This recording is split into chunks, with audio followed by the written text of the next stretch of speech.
What's going on? It's Ash here coming at you today in Clash Royale, and today is going to be a great interview with a guest who's been on the channel quite a few times before, but none recently. It is Seth, aka formerly known as the Rumham, back on the channel.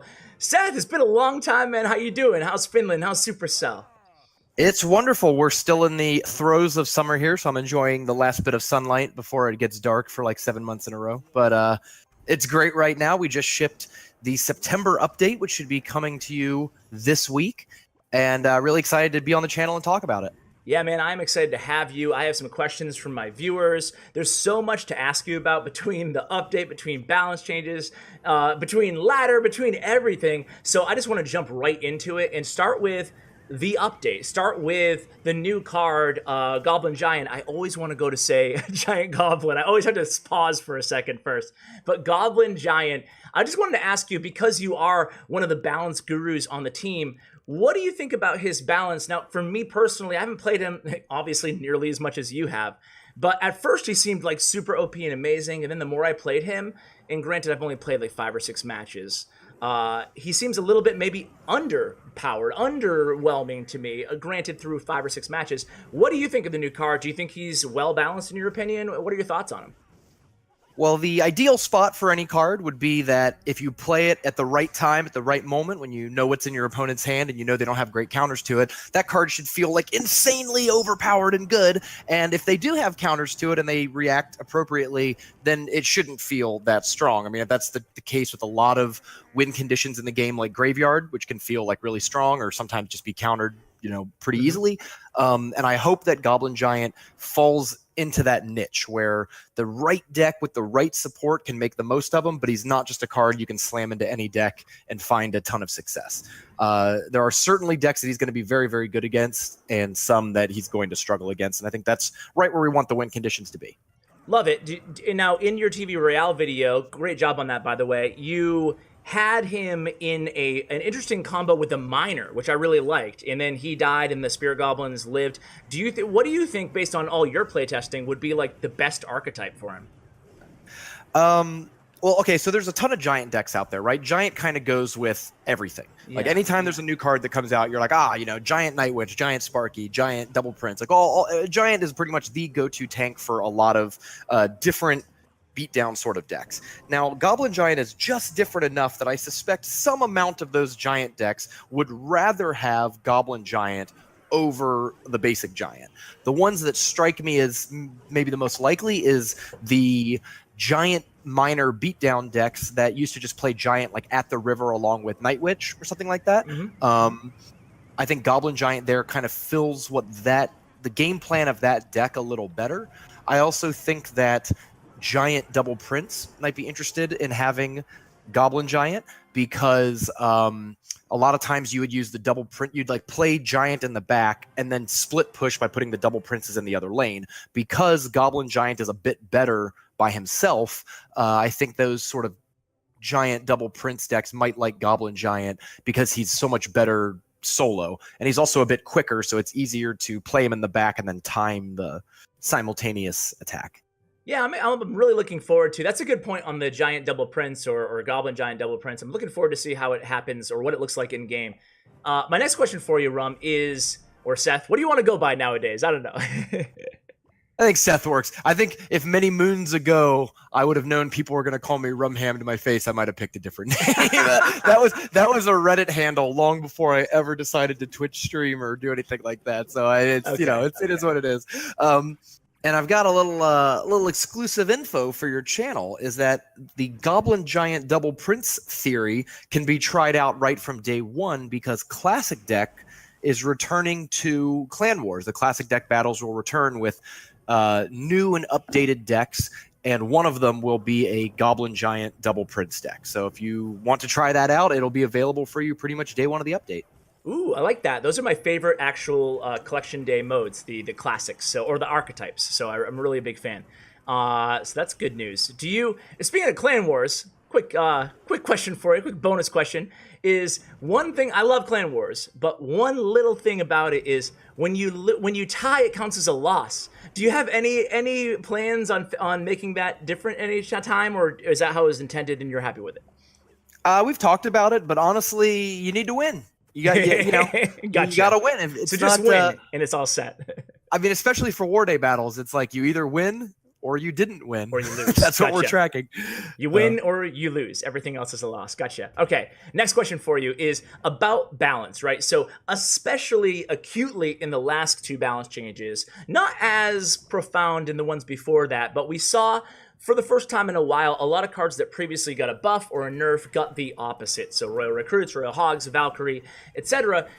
What are you happy with that, or maybe what are some lessons that you learned from your time there so far in terms of card balancing? Do you think that you went overboard on a card like Royal Recruits? Well, for the most part, when it comes to balancing, the game is largely in a very balanced state, and that's a credit to Stefu and the work that he did for the 2 years before I took over. So I would say out of our 87 cards, maybe 40 to 50 of them I would consider very balanced. I mean, they're healthily within a use rate and a win rate that go up and down with each meta, but they're never too strong or too weak. And for the most part, those cards really aren't up for balancing, right? Like those are just going to be left as is.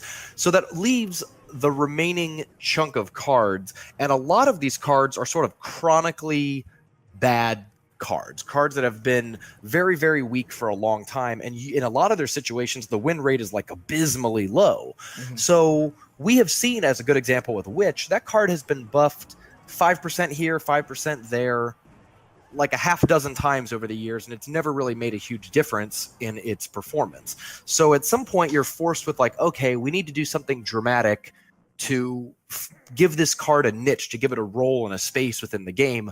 And that's why we did something like really dramatic, like with the Witch buff. Funny enough, the stats for Witch actually weren't that bad. Left in a vacuum, she didn't really need a nerf. Her win rate wasn't really that high. Her use rate really wasn't that high. But I do think that a lot of that was because Valkyrie was very popular and very prominent. And we saw in CRL that when Poison was banned or when Valkyrie was banned, suddenly like Witch would come out to play. Mm-hmm. So I thought it prudent that if we were going to nerf Valkyrie, it would make sense to take Witch at the same time.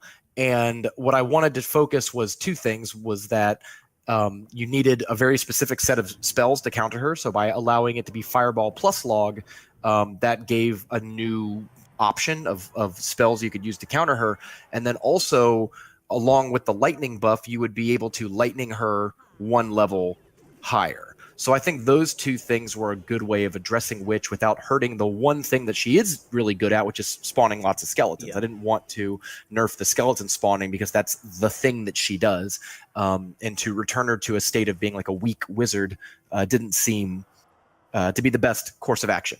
Now, in the case of a card like Royal Recruits, we legitimately thought that at 6 cost, that was too expensive to appear in every archetype.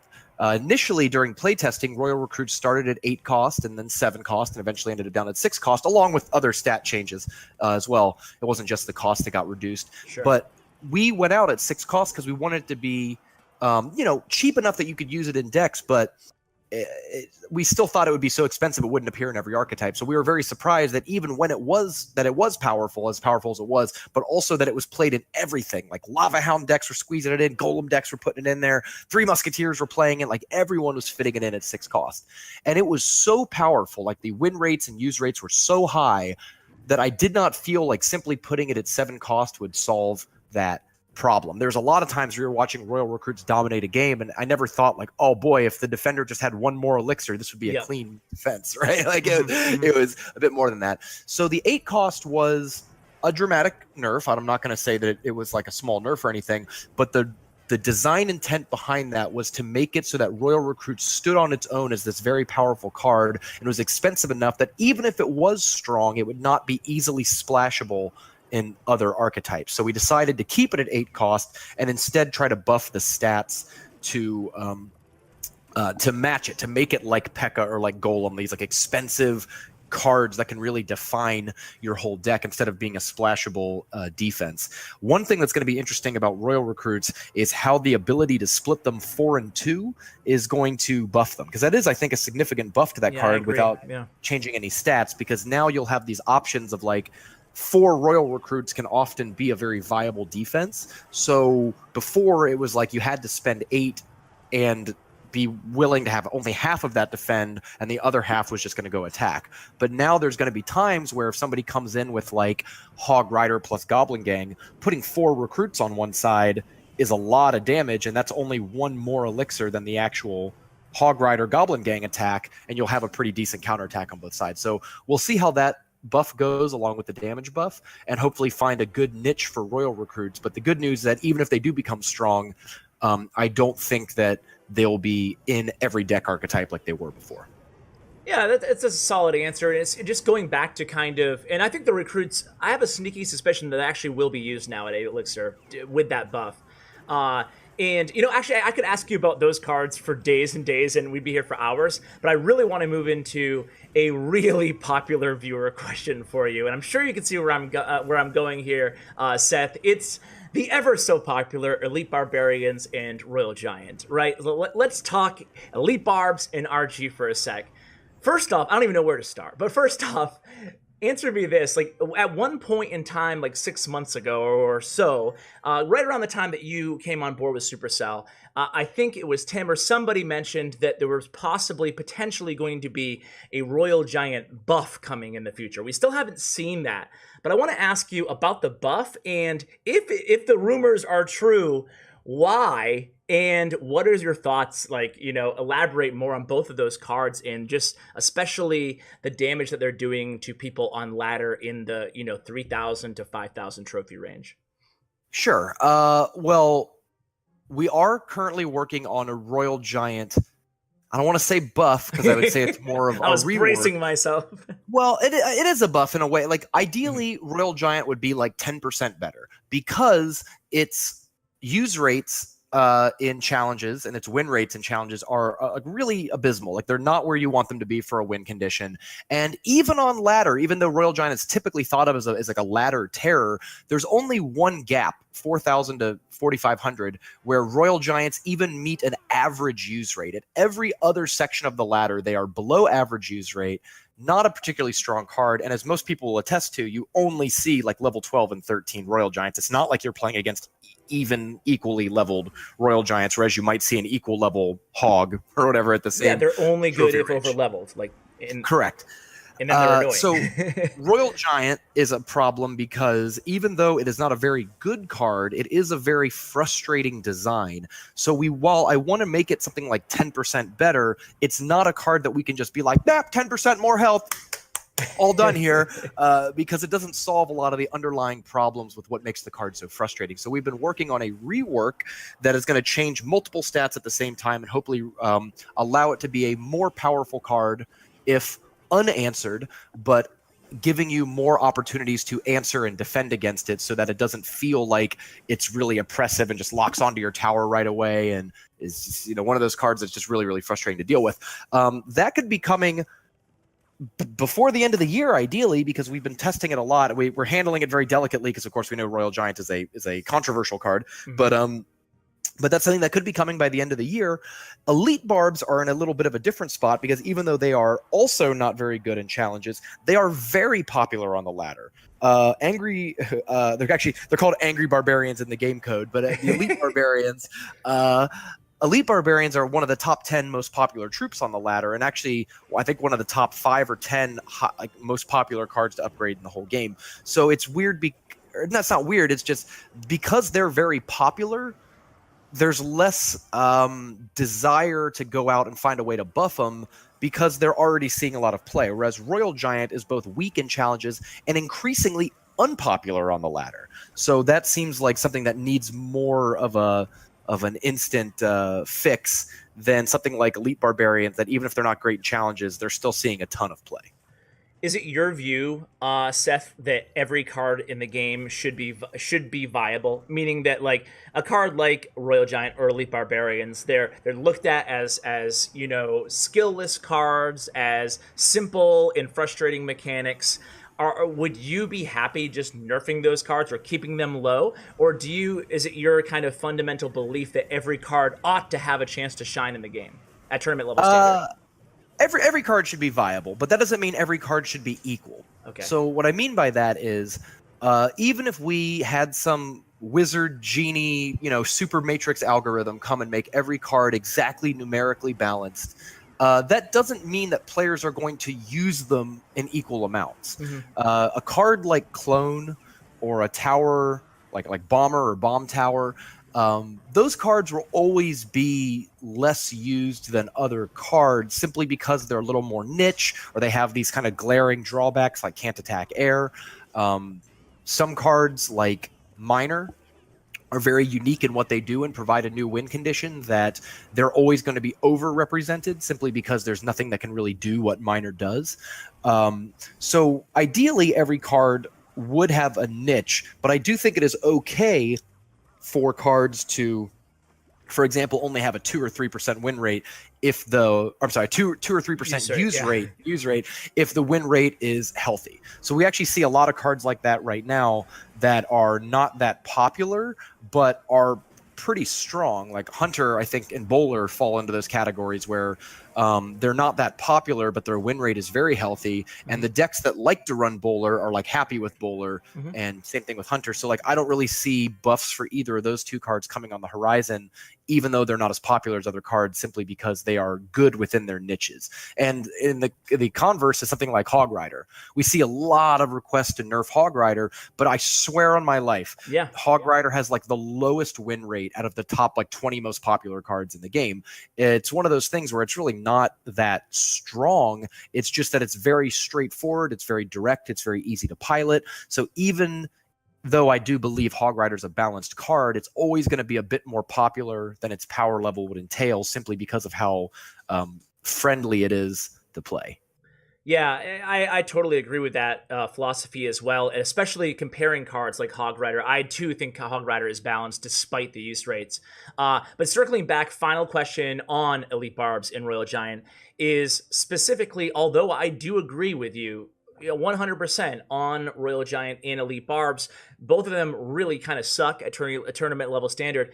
But what do you think of the ladder issue in specifically, right? What do you think about the issue with them being over leveled or easy to level and just absolutely making people miserable?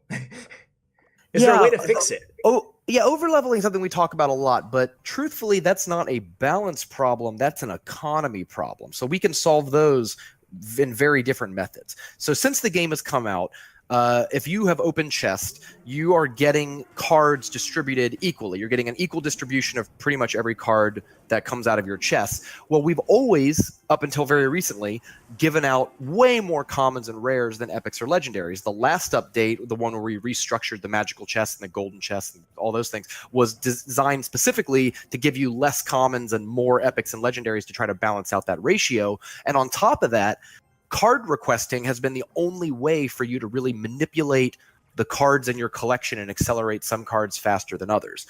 We have planned over the next several updates what we're calling player choice initiatives, which are more features in the game that allow a player to direct their collection in the way that they see fit. So trade tokens are part one of a many-part series of changes that should be in this direction. So now with trade tokens, not only do you finally have another way to move up legendaries and epics at a healthy rate to try to keep up with your main deck, commons and rares, but you will of course still have the ability to get big chunks of commons and rares by trading them with your clanmates. So if I don't play Knight, but I play Goblin Gang, my opponent or my clanmate plays Knight but not Goblin Gang, or maybe I said that in the reverse, I'm sorry, but you know what I mean. We can both play very popular commons, but maybe not the same one at the same time. It now is going to be very advantageous for us to swap Knights for Goblin Gangs, and both of us get to level our cards up at a quicker rate. You should be getting, though, more epic and legendary trade tokens overall, and each one should advance your collection a little more. So now with the ability to trade 10 epics at a time, that's 2.5 weeks worth of requesting. If you and I both get an epic trade token and we make the same trade twice, 20 epics is huge for ladder players. That's a huge advantage that's going to allow them to really consistently maybe catch up their epics And then you won't have, I think, so many problems with people just focusing on commons and rares, because you'll have other ways to focus on the other rarities in the game. I love that because it's not super obvious at first, but basically the way you're solving this is allowing people to easier upgrade which epic cards and legendary cards and rare cards they want, so they won't need to overlevel the common cards, right? Yeah, the only reason that over-leveling of commons is a problem is that the only way you can focus on any cards in the game is through the card request system, which is limited to commons and rares. For example, if you could have requested epics this whole time, I think you would see a more even distribution of cards. So by doing things like trade tokens and other things in the future, we hope that that will just sort of naturally resolve itself as players are more able to focus on epics and legendaries. Great example with trade tokens. Let's say you are the weird Sparky player in your clan. You're like the one guy who just loves Sparky. You're going to be a very popular trade partner because people know that they can give you a Sparky, which they may not want, for a legendary that they're looking for. And because of that, you might very quickly get your Sparky to level 3, 4, or maybe even, I'm sorry, I got to fix that, level 11, 12, or even level 13. So that means that you, as a Sparky player, might end up with a max legendary before you actually end up with a max rare or epic, and that is going to really change the makeup of what people play on the ladder. I love that, man. I really love the card request. The tokens in the request system, or not the request system, but the tokens in the card trading, to me, is the best part of this update by far. And the favorite thing that I've seen in quite a while. I had like a ton of viewer questions to ask you, but I want to be respectful of your time, and we've already taken a lot of it. So I just want to ask you 2 questions from subscribers before we let you go, and they both have to do with new cards. So maybe you can give a hint, maybe not, I don't know. But Jordan asks, do you think there will ever be another 1 or 9 elixir card in the future, or maybe even 10 elixir card? Hey, never say never. We have had some ideas for 1 elixir cards. We have had some ideas for more expensive cards as well. But of course, it always is going to come down to the gameplay and the testing and what feels right. One thing I think we've been a little lax on recently is actually cheaper cards. The last half dozen or so cards that have come out have all been a bit on the more expensive side. So we've been trying to theory craft a few more inexpensive cards, because of course cards that cost 2, 3, or 4 are much easier to splash into a wider variety of decks, whereas cards like Royal Recruits, Royal Hogs, Rascals, etc. have been a bit more expensive. Yeah, sure. How about a 0 elixir card? Huh? Never. Well, I guess never say never, but probably never. That creates way too many problems with regards to cycling and stuff. Like, weirdly, if we did a 0 elixir card, it would probably still cost elixir, in that it would maybe like freeze your elixir generation for a period of time. So you could play it at 0, but then you would not make elixir for like 5 seconds after, or something like that. Let me give you a 10-second pitch on my 0 elixir card idea. All right, hit me. All right, Cannibalize is the name of the card, right? And 0 elixir cost, and all it does is gives you 1 elixir. So basically, it's a huge net gain, but it does a significant amount of tower damage to your lowest tower. That's interesting. Yeah, like I think that's the sort of stuff where if we did make a 0 elixir card, it would have to have some sort of significant trade-off. It could not be, just 0 and do something. Couldn't even be 0 cost to make 1 skeleton, because the ability to cycle that, to cycle would be bananas. All right. So last question is, are we ever going to get a legendary building, Seth? Ooh, you know what? I like the idea of legendary buildings. I've prototyped a few of them, and we've kind of played with them a bit on the team, but we haven't quite found anything that has really felt great yet. But that is something that I know players would love to see. If we can find a really good idea for one, I don't think it's out of the question. It's just a matter of course, finding the right card at the right time. All right, awesome. Well, Seth, thank you so much for taking the time to do this interview, and really congratulations on the balance. I think the last balance update was really spot on, and the update is really exciting too. Any final words or anything that we didn't cover that you wanted to mention?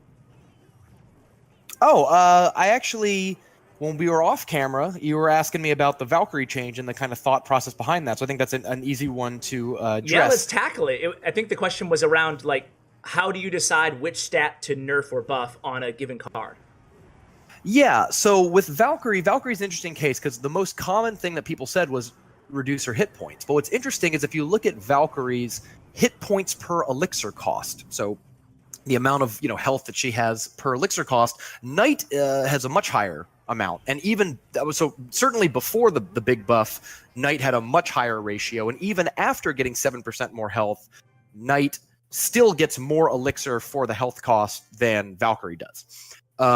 So we felt that like nerfing her health would take her out of that mini tank role, which we actually really like. We think she's done a good job as a mini tank. The biggest problem we think with Valkyrie is that she was a very competent one-on-one fighter. And so we were looking at ways to make her much more of a splash-focused anti-swarm attacker and reduce what made her so good at one-on-one fights. And the most direct way to do that is hit speed, so that if she is in an extended combat with something like a Prince or a Mini Peck or a Lumberjack, the high DPS of those cards can shine through and win the combat.